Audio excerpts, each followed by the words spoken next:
شاگرد کہہ رہا لاجک سپاہیوں کا سردار بھی چکرا گیا، اس کے لیے بھی نئی بات تھی. کہا بھائی یہ کیوں؟ کہا اس لیے جب تک میں زندہ بیٹا دیکھ رہا ہے کہ میرے سامنے میرا باپ ہے. اور پرانے زمانے کے ماحول کو ذہن میں رکھیے گا. بیٹا دیکھ رہا ہے کہ میرے سامنے باپ میری وجہ سے میرے احترام میں یا میرے سامنے ذرا وہ ایمبیرسمنٹ یا شرمندگی محسوس کرے گا. وہ کبھی اپنا مذہب نہیں چھوڑے گا کیونکہ میں سامنے. لیکن اگر تو نے پہلے مجھے مار دی، اب میرا بیٹا آزاد ہوگا، اس کے اوپر کسی کا پریشر نہیں رہا. مجھے ڈر ہے کہ ایسا نہ ہو کہ جوان آدمی ہے، پوری زندگی اس کے سامنے پڑی ہے، لائف اسے بھی انٹرٹین کرنا ہے. خالی ہمارے بچے ہی ڈسکو ڈانس نہیں چاہتے، ہر دور کے نوجوانوں کی خواہش ہے جب باپ سامنے سے چلا جائے مورال پریشر ختم ہو جائے گا. مجھے ڈر لگ رہا کہ ایسا نہ ہو کہ وہ حاکم شام کی بات مان لے. میں اپنے بیٹے کا ایمان بچانا چاہتا ہوں، بے شک اس کی جان جاتی ہے تو چلی جائے، چاہے میرے سامنے میرے بیٹے کا لاشا، اپنی آنکھ سے بیٹے کا لاشا دیکھنے کو تیار ہو، لیکن اس کا ایمان رسک بھی لینے کو تیار نہیں. بزرگ کو نہیں پتا کہ بعد میں بیٹا کیا کرے گا، لیکن 50-50 کا رسک بھی نہیں لوں گا. یہ ہے علی کے صاحب. انہوں نے علی سے ڈائریکٹ ٹریننگ لی. کیا بتائے؟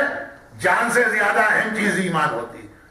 بوڑھا باپ جوان کا لاشا اٹھا لے گا، جوان کے ایمان کو نقصان پہنچتے نہیں دیکھ سکتا.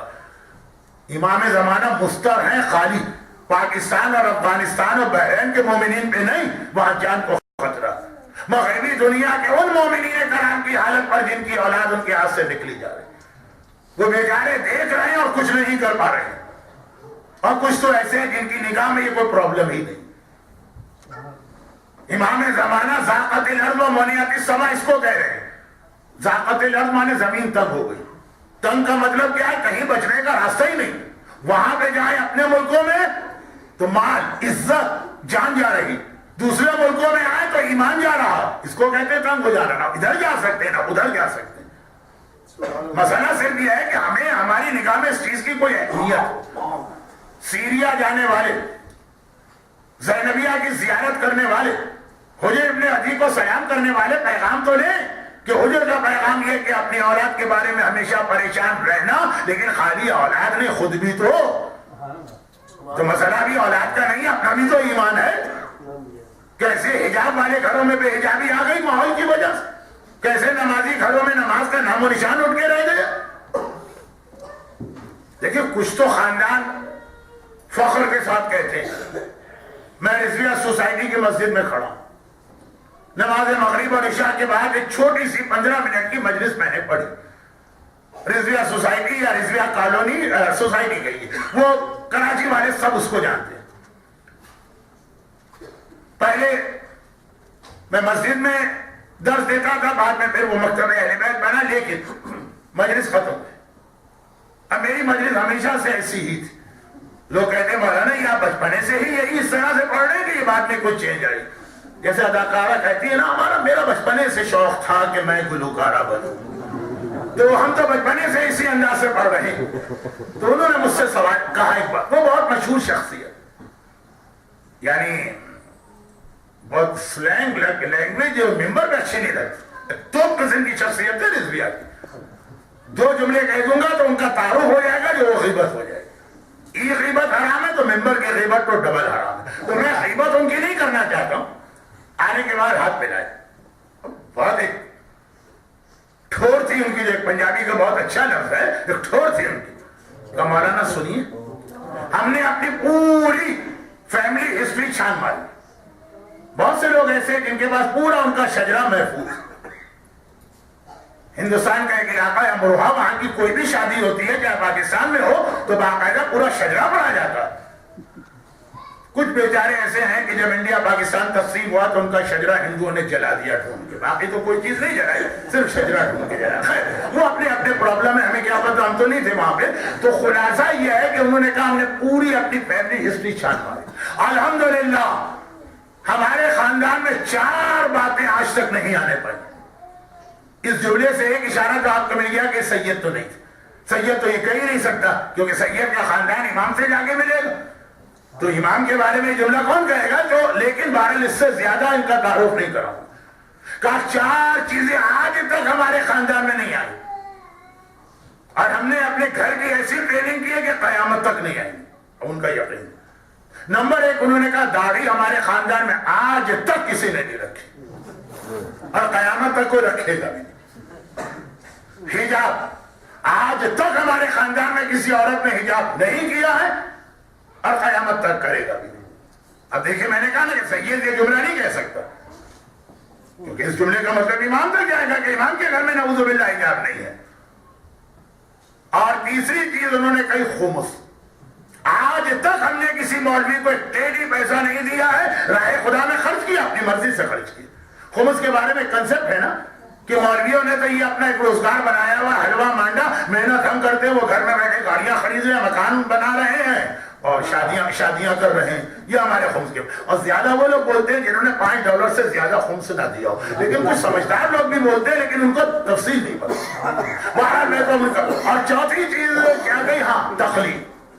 کہا کہ آج تک جب سے ہمارا خاندان چلا قیامت تک ہم نے کسی کی تقلید نہیں کی، نہ جانتے ہیں نہ مانتے ہیں۔ تو اب اس میں سے الگ الگ چیزیں تو بہت سے مومنین کے گھرانوں میں ہوتی ہیں، لیکن وہ صاحب بڑے فخر کے ساتھ مسجد میں کھڑے ہوئے جب لوگ ہاتھ ملا رہے ہیں اس وقت یہ جملے کہہ رہے ہیں، تو ایسے لوگ بھی ہوتے۔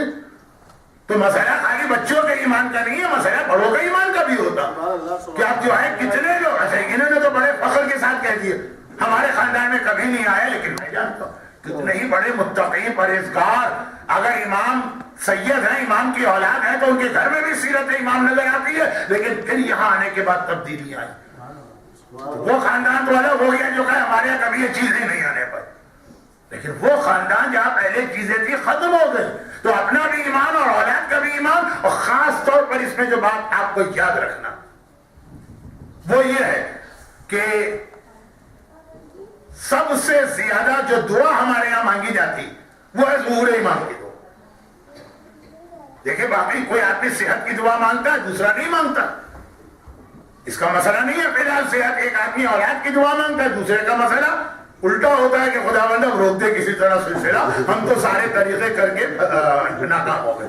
اب مجھے کینیڈا کا نہیں پتا، آسٹریلیا میں تو خیر جتنے زیادہ بچے ہوتے ہیں اتنے زیادہ بینیفٹ ہوتے ہیں، تو اتنے زیادہ آرام دہ زندگی ہوتی ہے، لیکن بہرحال یہ مسئلے ہر ایک کے انڈیویجول۔ ایک دعا سب مل کے مانگتے، اس میں سب سے زیادہ وہ دعا مولا آ جائیے مولا آ جائیے۔ ہماری گفتگو شروع بھی وہاں سے ہوئی کہ ہمارے یہ دو قابل احترام مراجع کرام نے خصوصی درخواست کی کہ 40 دن خاص امام کو رو رو کے گڑگڑا کے بلائیں، مگر پھر اس میں ایک چیز صرف ایک بلائیں تو، لیکن یہ جو بلائیں جو میں نے شروع میں جملہ کہا کہ آپ سے کہا گیا نماز پڑھیں تو اس میں خود بخود آ گیا کہ وضو بھی کرنا، بلائیں تو بلانے کا مطلب کیا ہوا؟ اب سن لیجیے پہلے ایک مختصر واقعہ، یہ واقعہ بھی 40 منٹ کا، لیکن دیکھیں میں نے حجر کا واقعہ کتنا چھوٹا کر دیا، یہ میں 40 منٹ میں پڑھتا آ رہا ہوں، صرف 10 منٹ میں نے پڑھا، اور یہ واقعہ تو 5 منٹ، اور پھر اس کے بعد ہم اس واقعے کے نتیجے پہ جائیں گے اور کربلا کے حوالے سے ایک بہت اہم جملہ عرض کر کے آج کی مجلس اختتام کو پہنچاؤں، کیونکہ مجھے یہ پتا ہے کہ جو کہنا ہے آج ہی کہہ دو کل کون آئے گا۔ تو یہ بہت مختصر سا واقعہ آغائے بہانی کا، تاریخ تشیع کے بہت ہی اہم عالم، بہت اہم عالم، بہت ہی کریٹیکل اسٹیج پہ ان کو مرجعیت ملی۔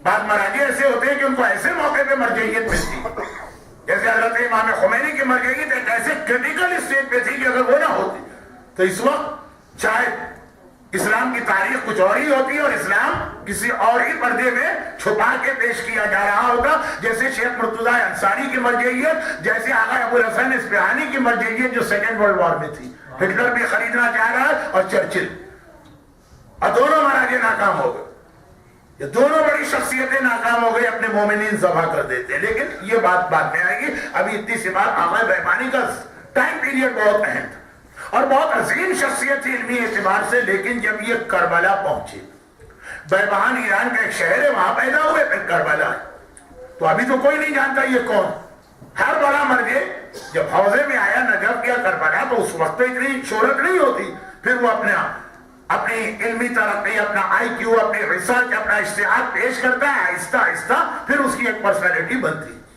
تو لوگ اتنا نہیں جانتے تھے کربلا کے آؤٹ اسکرٹ کی ایک مسجد میں یہ پیش نماز بنی، بہت بڑے، یعنی ہمارے مجتہدین جب ان کا نام لیتے ہیں تو اتنی بدتمیزی سے کوئی نام نہیں لیتا جتنی بدتمیزی سے میں نے، کوئی نہیں کہے گا آغائے بیبان، استاد العلماء، سید العلماء، استاد المجتہدین، استاد الفقہاء، یہی اسی طرح سے مرحوم آغا خوئی، مرحوم امام خمینی، رہبر آغا خامنہائی، آیت القوت کے تذکرہ کرتے اس طرح استاد العلماء، استاد المجتہدین، استاد الفقہاء، بہت بڑی شخصیت. لیکن ابھی مسجد میں جب امام بنے تو مسجد والوں کو زیادہ نہیں معلوم، وہ روزانہ نماز کے بعد 5 منٹ، یہ بھی واجب ہے ہمیں بھی معلوم، زیادہ وقت بھی نہیں لیتے تھے. معلوم ہے کہ زیادہ وقت لے گا تو پھر جیسے مجھے معلوم ہے تو کل کون آئے گا. 5 منٹ تو 5 منٹ میں ایک حدیث اور تھوڑی اس کی تشریح. ایک دن یہ حدیث آ گئی جو علامہ قطب الدین راوندی، یہ بھی ہمارے بہت پرانے 5ویں صدی ہجری کے بہت بڑے عالم، ان کی کتاب میں ایک حدیث تھی، وہ کوٹ کر معجزات 14 معصومین کے نام سے شیعت کے پاس سب سے معتبر و مشہور کتاب انہی علامہ قطب الدین راوندی کی. مولا کے ایسے ایسے معجزات نقل کیے، انٹرنیٹ پہ شیعہ ملٹی میڈیا کے اندر وہ پوری کتاب اردو میں موجود ہے. لیکن بات یہ ہو رہی ہے کہ بہت عظیم عالم. ایک حدیث یہ تھی کہ امام معصوم نے فرمایا کہ ہر شیعہ کی ذمہ داری کہ اپنے آخری امام کے ظہور کے لیے دعا مانگتا رہے. ہر شیعہ، یعنی آخری زمانے کے نہیں، خود چھٹے امام کے زمانے کے شیعہ بھی آخری امام کی دعا مانگتے تھے. 8ویں امام کا شیعہ بھی جس کا امام سامنے ہے لیکن آخری امام کی دعا مانگتا. ہر شیعہ کی یہ ذمہ داری. لیکن اگر کبھی امام کے آنے میں تاخیر ہو جائے تو یہ سمجھے کہ اس میں بھی ہمارا کوئی فائدہ. ایک تو یہ ہے کہ ہم کہیں مولا ہم اتنی دعائیں کر رہے ہیں، آپ نہیں آ رہے، دیکھیں ہمارا کتنا نقصان ہو رہا. کراچی میں گھر گھر سے لاشیں اٹھ چکے ہیں. پاکستان کراچی کے کوئٹہ، لاہور، ڈیرہ اسماعیل خان، پارا، چنار، عراق. تو مولا اب کیوں نہیں آ رہے آپ؟ نہیں، ساری کوشش کے بعد اگر امام کے ظہور میں تاخیر ہو تو سمجھے اس میں بھی کوئی فائدہ. اب ان کا طریقہ پہلے حدیث پڑھتے ہیں، اس کے بعد اب اس کی تشریح. مگر یہ حدیث مجمع کو اتنی عجیب لگی کہ مجمع بے چین ہو گیا کہ رک جائیے یہاں پہ. یہ حدیث بتا رہی ہے کہ آپ امام کے قائل نہیں، آپ ان مولویوں میں سے ان جو یہ چاہتے امام نہیں آئے تاکہ ان کی چودراہٹ، ان کی سرداری، ان کی لیڈرشپ رہے. دیکھیں سرداری کا بھی ایک مزہ ہوتا، سردار بننے خالی شرابی کا مزہ نہیں ہوتا، خالی حرام گوشت کا ہی مزہ نہیں ہوتا، چلے حلال کھانوں ہی کا مزہ نہیں ہوتا، یہ بھی ایک مزے ہوتے کرسی. اسلام آباد میں رہنے والوں سے پوچھئے، کچھ چہرے ہیں بھی اسلام آباد والے، تو خیر کہ آپ ان میں سے، اور آپ وہ علماء میں سے ہیں کہ امام آ بھی جائیں گے تب بھی آپ ان کی مخالفت کریں گے، کہیں گے ہم آپ کو امام نہیں مانتے. کیونکہ اگر امام مان لیں تصور لوگوں کے ذہن میں تو علماء کا ختم ہو جائے گا کنٹرول قوم پر. مجمع میں سے حدیث خالی سنی، ابھی وہ سمجھا رہے، ٹھہر تو جاؤ. یوٹیوب پر آپ ایک کلپ سنتے ہیں، پھر آپ کوشش کرتے ہیں دیکھنے کی کہ اس کے بعد کیا کہا تھا خطیب. تو جتنا کلپ ہے بس آپ کے لیے کافی ہے. قرآن حدیث جو کہا گیا وہ بالکل یہی کہا گیا، اس کے اندر آگے کو وضاحت بھی نہیں ہوگی. آؤٹ آف کانٹیکسٹ بات کو اگر لے لیا تو بات تو صحیح بھی ہے، کہنے والے نے وہی کہا جو اس میں آیا، بات غلط بھی کہا. بس رک جائیے، ہم کو نہیں چاہیے، اتریے آپ ممبر سے. آپ امام کے شیعوں گمراہ کر رہے ہیں، مسگائیڈ کر رہے ہیں، ہمیں اپنے امام سے دور کر رہے ہیں. ہم مسجد میں ایک لمحے کے لیے آپ کو برداشت نہیں کریں گے. انہوں نے کہا رکو تو صحیح، میری بات تو سنو، یہ تو امام کی حدیث ہے، میں اس کی تشریح کر رہا ہوں. کہا کوئی تشریح وشریح ہم کو نہیں چاہیے، آپ کے جملے کافی، آپ مقصر ہیں، آپ امام کے اگینسٹ، آپ اپنے مرجع جو ہے امام کے مقابلے میں ایک انسٹیٹیوشن آپ نے بنا لی ہے، نکلیے مسجد سے. دھکے دے کے نکالا. کوئی معمولی آدمی نہیں ہے، لیکن اتنا ہی کافی ہوتا تو ٹھیک. باہر نکالنے کے بعد مسجد میں شور ہو گئے. اتنے دن تک یہ کافر ہمارے ممبر پہ بیٹھا رہا. ممبر کو پاک کرنا ہے، کیونکہ مسجد نجس ہو فوراً پاک کرنا واجب. پوری مسجد کو پاک کرنا، دیواروں کو پاک کرنا. پتہ نہیں کہاں کا اس کا ہاتھ لگا. لوگ جتنے بھی جو شیعہ تھے لیکن شریعت کے اگینسٹ تو نہیں. ہماری طرح تو نہیں کہ ہندو کے ہاتھ کی مٹھائی بھی چلے گی اور غیر مسلم کے ہاتھ کا گوشت بھی چلے گا، سب کچھ ہی ہمارے یہاں جائز ہوتا چلا جا رہا. تو اب خلاصہ یہ کہ ان کو نکالا گیا، یہ بہت پریشان، یعنی واقعاً فزیکلی بھی ان کی اسالٹ ہوئی اور مینٹل ٹارچر تو جو ہوا. ایک عزت دار